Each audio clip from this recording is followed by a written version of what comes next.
अस्सलाम वालेकुम नाज़रीन, हम और हमारी सेहत प्रोग्राम में आपका खैर मकदम है। जैसा कि आप जानते हैं कि इस वक्त कोविड-19 ने तशवीशनाक हालात पैदा किए हैं। हर रोज़ कोविड की मस्बत में इजाफा होता जा रहा है। आज हमारे साथ मौजूद है जाने माने डॉक्टर वसीम इकबाल, जो कि एक चाइल्ड स्पेशलिस्ट है और जीएमसी बारामूला में तैनात है। डॉक्टर साहब, आपका केडन चैनल में खैर मकदम है। डॉक्टर साहब, चूँकि आप चाइल्ड स्पेशलिस्ट हैं तो आजकल देखने में मिल रहा है कि बच्चे बहुत बीमार हो रहे हैं। क्या इनमें कोविड के अलामात पाए जा रहे हैं?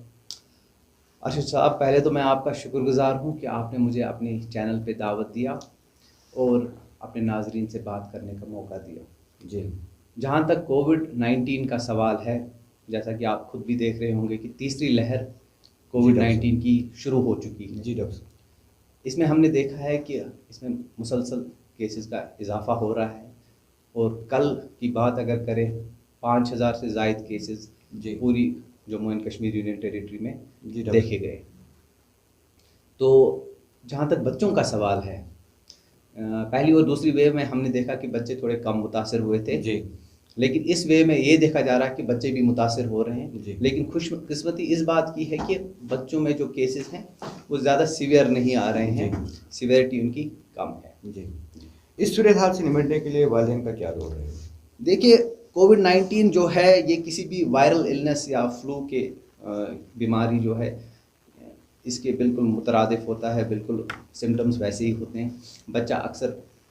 बच्चे में जो सिम्टम्स आते हैं उनमें से बुखार आ सकता है, नज़ला खांसी है, या बच्चे में ऐसे सांस की तकलीफ़ आ सकती है जिसको हम निमोनिया भी कहते हैं।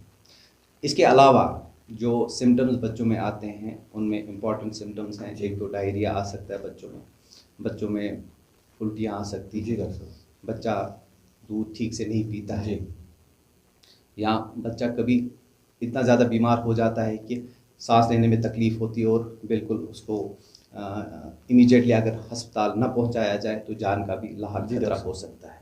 तो इस असना में ये बताना चाहूँगा कि माँ बाप को इन चीज़ों का ध्यान रखना चाहिए।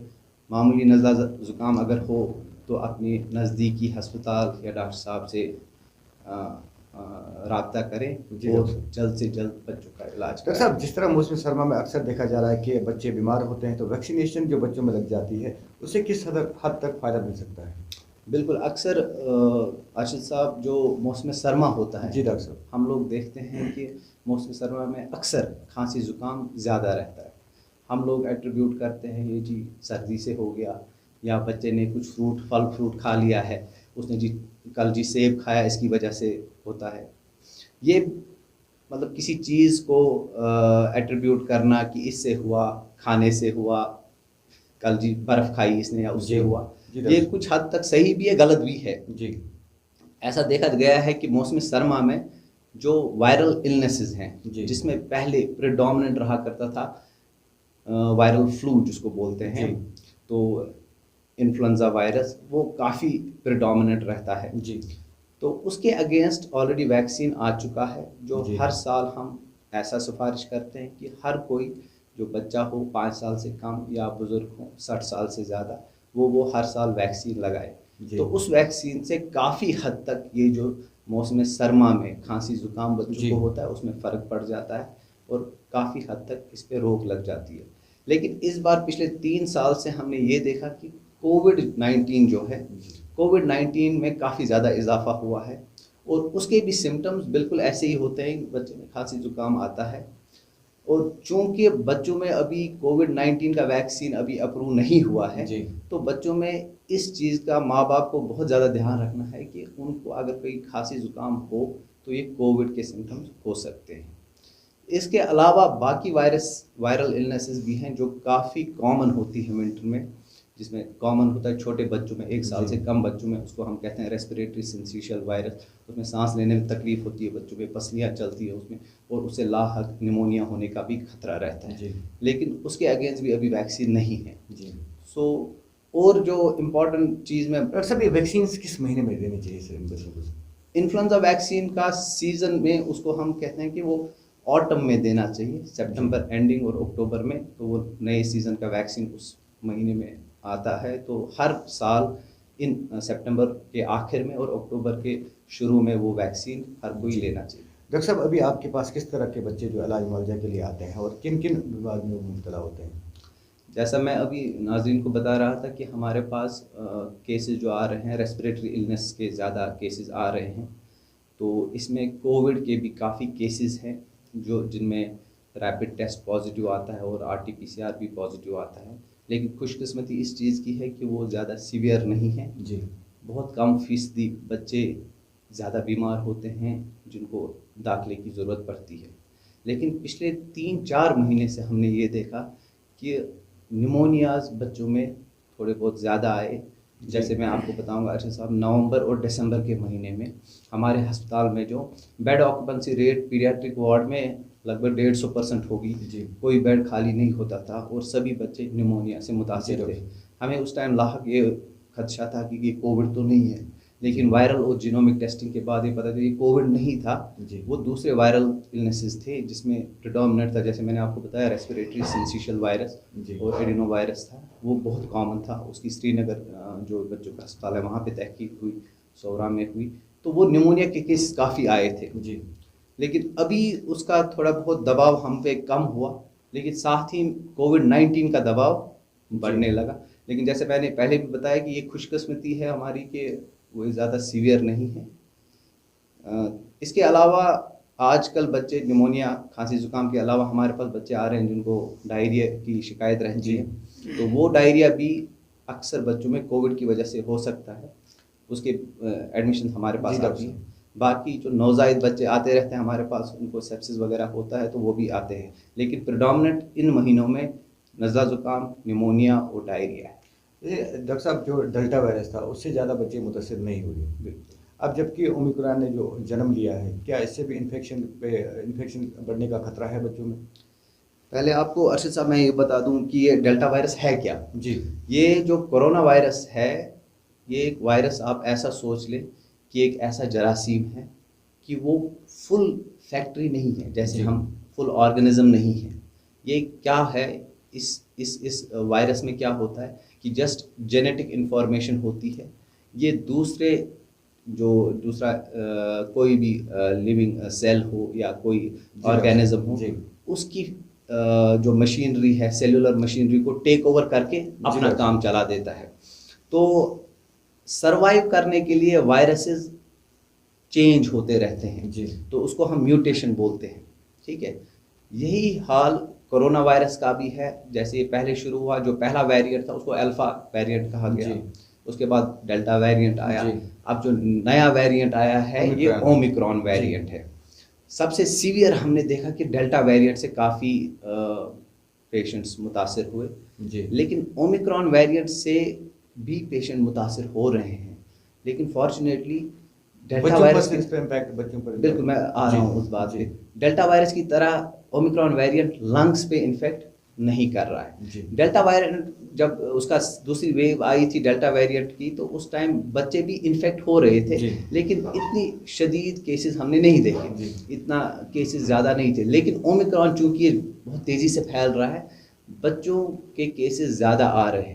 इसकी एक और वजह ये भी हो सकती है कि बच्चों में अभी तक वैक्सीन नहीं लगा, जो कोविड वैक्सीन है वो नहीं लगा, तो ये एक और वजह हो सकती है कि ओमिक्रॉन बच्चों में ज़्यादा तेज़ी से फैल रहा है। ये जो बच्चों में वैक्सीन जो लगे हैं वो 15 से 18 साल की, बिल्कुल 15 साल से कम उम्र के बच्चे, बिल्कुल 15 से कम, 15 साल से 18 साल तक, बिल्कुल अभी तो शुरू हुआ है उनमें, पिछले महीने से ही उनसे कम बच्चे, उनको तो अभी वैक्सीन मिला ही नहीं। तो ये एक और वजह हो सकती है कि इनको ओमिक्रॉन और इन्फेक्ट कर रहा है, ओमिक्रॉन इनको इफेक्ट कर सकता है। बिल्कुल बिल्कुल, इसमें कोई दो राय नहीं है कि ओमिक्रॉन हर किसी को इन्फेक्ट कर सकता है, और जिसको वैक्सीन नहीं मिला है वो इससे ज़्यादा मुतासिर हो सकता है। सर क्या करना चाहिए, वालिदैन को क्या करना चाहिए?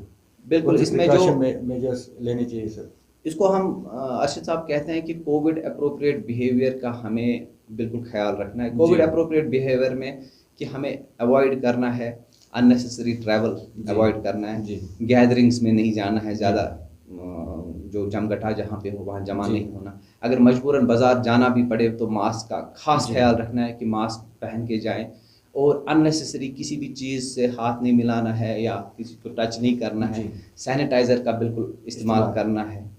हैंड वॉशिंग बहुत इम्पॉर्टेंट है। जैसे घर जब आप बाहर से आए तो पहला काम ये होना चाहिए कि आप अच्छे से अपने हाथ धोएं, साबुन से हाथ धोएं, कम से कम 1 मिनट तक हाथ धोएं जी। और साबुन कम से कम 20 से 30 सेकंड तक हाथों पे लगा होना जी चाहिए, डॉक्टर साहब। और उसके बाद ही आप घर वालों से बात करें। डॉक्टर साहब ये भी ये देखते हैं कि जंक फूड जो बच्चे आजकल जंक फूड लेते हैं, बच्चों की ग्रोथ पे इस पे क्या असर पड़ सकता है? चलो ये कोविड से हट के सवाल जी है, जी बिल्कुल। तो ये जनरल में बता, पहले हमें समझना है ये जंक फूड है क्या। जी जंक अंग्रेजी में लफ्ज़ है कचरा, जी जैसे आप समझोगे। तो जंक फूड, अगर फूड की बात करें तो ये वो वाला खाना है जिसमें बच्चे की प्रॉपर नशो नुमा नहीं हो सकती। तो मैं आपको ऐसा एग्जांपल बताऊं, जंक फूड हम उन चीज़ों को कहते हैं जिनसे एम्प्टी कैलोरीज मिलती हैं। एम्प्टी कैलोरीज का ये मतलब है कि बच्चे को प्रॉपर ग्रोथ के उसके लिए प्रॉपर प्रोटीन विटामिन वगैरह नहीं मिलती है, उसको बैलेंस्ड सिर्फ डाइट। हाँ बैलेंस डाइट जिसको हम जी। बोलते हैं, उसको ज़्यादा उससे एनर्जी ही मिलती रहती है। जी। जैसे इसमें मैं आपको ये बताऊंगा, इसमें ज़्यादा कार्बोहाइड्रेट्स ज़्यादा होते हैं। अब कार्बोहाइड्रेट्स चीज़ें किस किस में होती है, जैसे मैं बताऊंगा, चीनी जैसी चीज़ें जी। हैं, ठीक है, मीठी चीज़ें, चॉकलेट्स हैं, जी। मिठाइयाँ हैं, ठीक है, जी स्वीट मीट्स हैं, या चावल भी अगर जी। ज़्यादा खाए तो वो भी। उससे क्या होता है कि बच्चे ये जो कार्बोहाइड्रेट्स जी। बच्चा ज़्यादा लेता है तो ये जिस्म में जमा होता रहता है एज फैट। तो जी।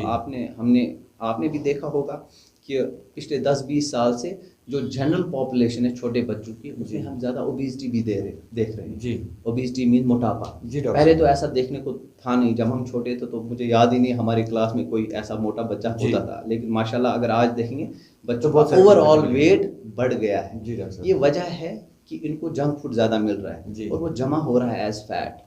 ये इफ़ेक्ट होता है, इसका इफ़ेक्ट नज़र आएगा अगले सालों में जब बच्चे बड़े होंगे। जी। तो उस टाइम में क्या हो सकता है, ये जंक फूड खाने से और ये जो फैट जमा हो रहा है उनके जिस्म के अंदर, इसमें जो इनको कहते हैं हम नॉन कम्युनिकेबल डिजीज़, जैसे जी। डायबिटीज़ है, जैसे हाइपरटेंशन है, जैसे ब्रोंकियल एज़मा है, जी। इनकी इंसिडेंस बढ़ जाएगी। जी। तो आगे हमें ये एक और एपिडेमिक देखना है अपने बच्चों में कि इनको इन बीमारियों का सामना करना पड़ सकता है अगर इसकी रोकथाम हमने अभी शुरू नहीं की, ये जी। ओबेसिटी का जो एपिडेमिक शुरू हुआ है। तो मेरा यही मानना है और मेरा नाजरीन से भी ये गुजारिश है मेरी जी। कि अपने बच्चों को जितना हो सके उतना कम ये जंक फूड खिलाएं, तो उनको रोज़ जो न्यूट्रिशियस और बैलेंस डाइट है वो दे। डॉक्टर साहब अक्सर वालिदैन ये भी कहते हैं कि बच्चे खाना नहीं खाते हैं, मानते नहीं है खाना खाना, इसके पीछे भी यही जंक फूड का ही कारण? जंक फूड एक वजह है जी। लेकिन ओवरऑल इसकी बहुत सारी वजूहात हैं। जी। ठीक है, तो इसके लिए क्या करना चाहिए, जो खाना पीना है तो बच्चों में ऐसा देखा गया है कि अगर खाना पीना एक रिचुअल बनाया जाए, जी। लाइक जैसे बच्चे को पकड़ते हैं आप, नहीं जी आप कटोरा लाया सामने, आपको खाना है ये, जी। तो बच्चा मजबूर हो जाता है। लेकिन माँ बाप ने ऐसा भी देखा होगा कि अगर बच्चा बाहर खेल रहा है, किसी ने कुछ खिला दिया, वो अच्छे से खाता है। कोई दूसरा बच्चा खाना खा रहा है तो उसी ने एक निवाला दे दिया बच्चे को, वो खा लेता जी। है। ऐसा क्यों है? जी। ठीक है, वही चीज़ अगर आप घर में बैठो फॉर्मली उसको खिलाओ जी। तो वो नहीं मानता है खाना। बिल्कुल। तो ये चीज़ जो है बच्चे का जो खाना पीना जी। है, इसको more of a play thing बनाना चाहिए। ठीक है, दूसरी चीज़ में ये है कि अक्सर माँ बाप क्या करते हैं, बच्चा नहीं मानता है खाना तो उसको मोबाइल पकड़ा देते हैं तो खिला देते जी। हैं। ये बिल्कुल गलत है। जी। ठीक है, तीसरा चीज़ मैं इसमें ये बताऊंगा कि बच्चे को खाने पीने का डिसिप्लिन होना चाहिए। जी। डिसिप्लिन का ये मतलब है कि फिक्स टाइम होना चाहिए जिस पे बच्चा खाना शुरू करे। जी। ठीक है, और खाने जो मेन मील्स हैं, मेजर मील्स जैसे ब्रेकफास्ट है, लंच है, डिनर है, जी। उससे पहले बच्चे को ये जंक फूड वगैरह ना दे, जी। उससे एपेटाइट भी कम होगा। अक्सर जी। क्या होता है, बच्चा 12 बजे मांगता है मामा मुझे दूध ये जूस चाहिए, तो 11 बजे उसने 11-12 बजे जूस पी लिया, तो 12:30 बजे वो तो खाना लंच तो मानेगा ही नहीं खाना। तो इन चीज़ों का खास ध्यान रखना है कि ये चीज़ें हमें करनी है, और जितना हो सके बच्चे के लिए जो घर में हम खुद खाते हैं उसी खाने में से उनको खिलाना चाहिए। बच्चा वो ज़्यादा पसंद करता है जी डॉक्टर साहब। बनस्बत कि उसके कि आप उसके लिए अलग बनाएं। जी डॉक्टर साहब, गुज़िश्ता 2 सालों से कोविड की वजह से बच्चे स्कूल नहीं जा पा रहे हैं, इसके बरक्स जो ऑनलाइन क्लासेस जारी हैं, तो मोबाइल फ़ोन का बच्चे जो इस्तेमाल कर रहे हैं, क्या इनके लिए सही है कि गलत?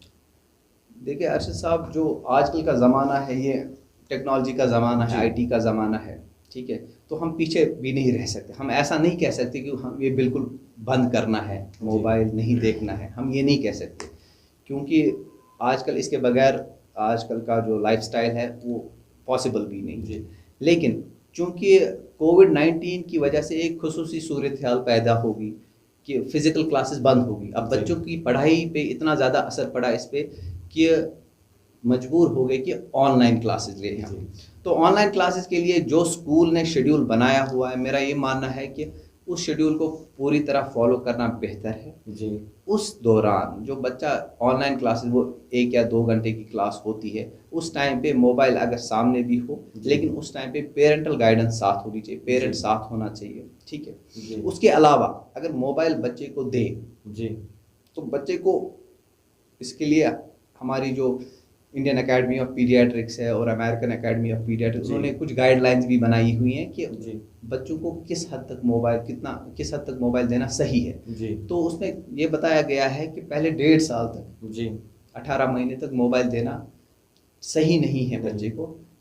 बस उस टाइम पे बच्चे को मोबाइल देना, अगर किसी से पेरेंट नहीं है घर पे तो वीडियो कॉल पे बात होती है, तो उस टाइम पे बच्चे को मोबाइल दिखा दिया जाए जी। जो 1.5 साल से 3 साल तक के बच्चे हैं जी, उनको कुछ स्पेसिफिक चीज़ें दिखाएं, लेकिन उस टाइम पेरेंट साथ होना चाहिए, वो देखना चाहिए हम क्या दिखा रहे हैं बच्चे को। उसमें आप अल्फ़ाबेट दिखा सकते हैं, उसको राइम्स दिखा सकते हैं बच्चे को, जो यूट्यूब पे अवेलेबल है, लेकिन प्रॉपर सिलेक्शन करके। वो सिलेक्शन का काम है पेरेंट्स का। जो उससे बड़े बच्चे हैं उनको अभी मोबाइल यूज़ रेस्ट्रिक्ट करना है, नॉट मोर देन 1 या 1.5 घंटा पर डे, उससे ज़्यादा मोबाइल नहीं देना है। और पेरेंट को ये चीज़ इंश्योर करनी है कि हमारा बच्चा देख क्या रहा है, ठीक है। उसमें एक ये ऐसे है टेक्निक कि उसको हम कहते हैं शेयर टाइम, मतलब पेरेंट और बच्चा एक साथ एक ही चीज़ देखते हैं, तो उससे काफ़ी हद तक ये कंट्रोल रहता है कि बच्चा क्या देखे, क्योंकि आप कंट्रोल ऐसे तो कर नहीं पाते मोबाइल पे, तो कुछ भी बटन दबा दो तो कुछ भी आ सकता है। बिल्कुल, तो ये बहुत ज़रूरी है पेरेंट्स के लिए कि ये देखें कि हमारा बच्चा मोबाइल पे देख क्या रहा है जी, ठीक है।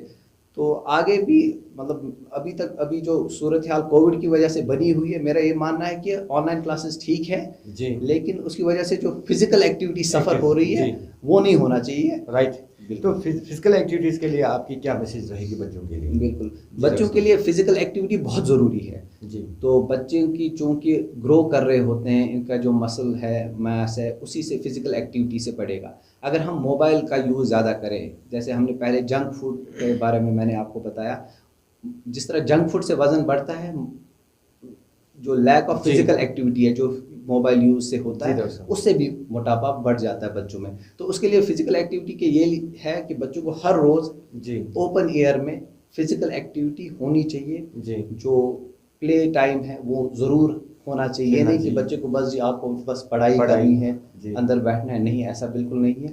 पढ़ाई भी ज़रूरी है और खेल कूद भी बहुत ज़रूरी है। तो चूंकि अभी कोविड चल रहा है, बच्चे स्कूल नहीं जा पा रहे हैं, तो घर के आंगन में बच्चे खेल सकते हैं या अपने ही आंगन में उनको कोई आउटडोर एक्टिविटी होनी चाहिए, जैसे फुटबॉल है वगैरह, वो ला के दिया, बच्चे दौड़ खेल कूद बहुत ज़रूरी है इसलिए।